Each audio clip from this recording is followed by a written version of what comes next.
مکتوبات معصومیہ دفتر اول مکتوب نمبر 49۔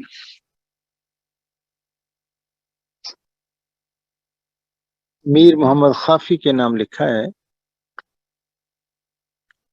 اس بیان میں کہ فانی لذت کی تکمیل کے امراض کا علاج اللہ تعالیٰ کے اوامر و نواہی کی تعمیل کی دوا میں ہے۔ ہمارے حضرات کے ہاں علاج کا عجیب انوکھا انداز ہے۔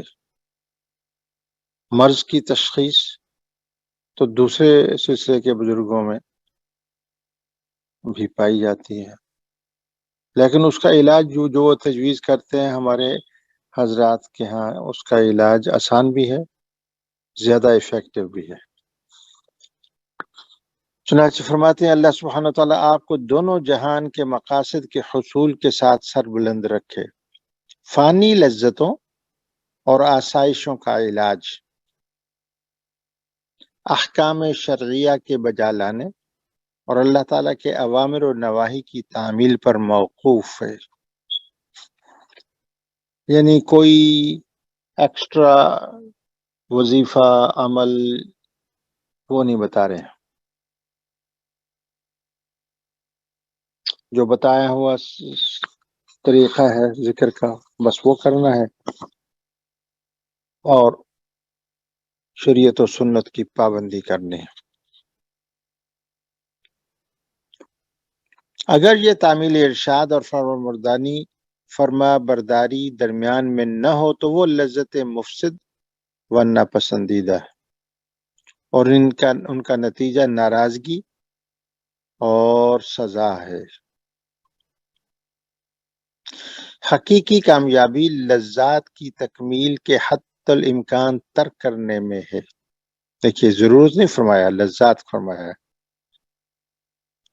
اور جو شخص کے ان کا ارتکاب کرتا ہے اور ان کا علاج بھی کرتا رہتا ہے وہ بھی ان کی مضرت سے محفوظ ہے۔ پس اس شخص پر افسوس ہے جو ان لذتوں کا مرتکب ہے اور ان کی حلاوت پر فریفتہ ہے اور اوامر و نواہی کی تلخی سے ان کا علاج نہیں کرتا اور حقیر چیزوں میں منہمک ہے۔ بس اس پہ قیاس کرنا چاہیے۔ دیکھیے شریعت یہ کہتی ہے نامحرم کو نہ دیکھو، نظر نیچی رکھو، اور اگر پڑھ ہی جائے تو فوراً اس کو ہٹا لو۔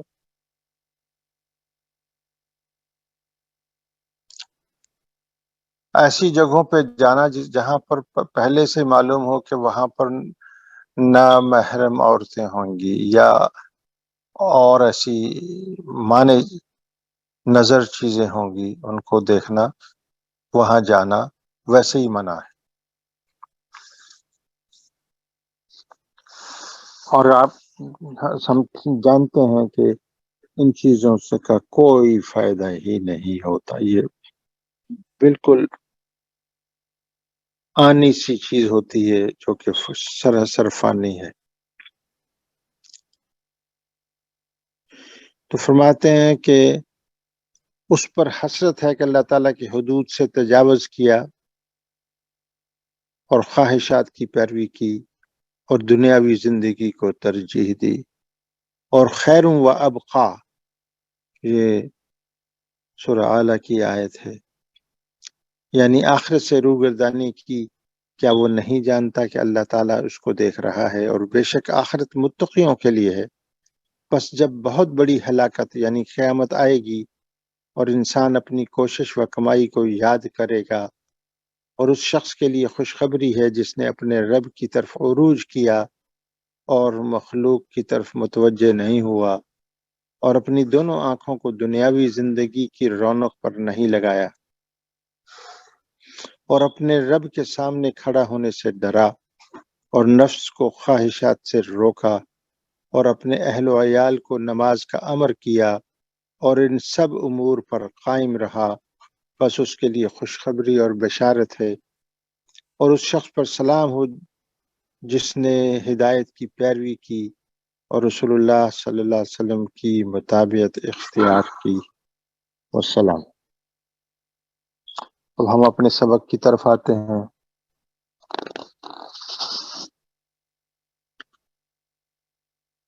جن حضرات کے اسباق ابھی لطائف میں ہیں وہ لطیفہ قلب سے شروع کریں گے، بلکہ سبھی حضرات لطیفہ قلب سے شروع کریں گے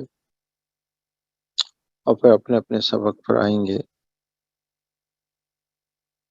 بقیہ حضرات جو ہے مراقبہ احدیت نیت فرمائیں گے۔ اس ذات سے فیض آ رہا ہے جس کا نام ہے اللہ، اور وہ ذات ہر خوبی کی مالک ہے، ہر صفت سے متصف ہے، ہر عیب سے پاک ہے، ہر نقص و زوال سے پاک ہے، اور مورد فیض میرا لطیفہ قلب ہے۔ بس اس خیال میں محو ہو جائیے۔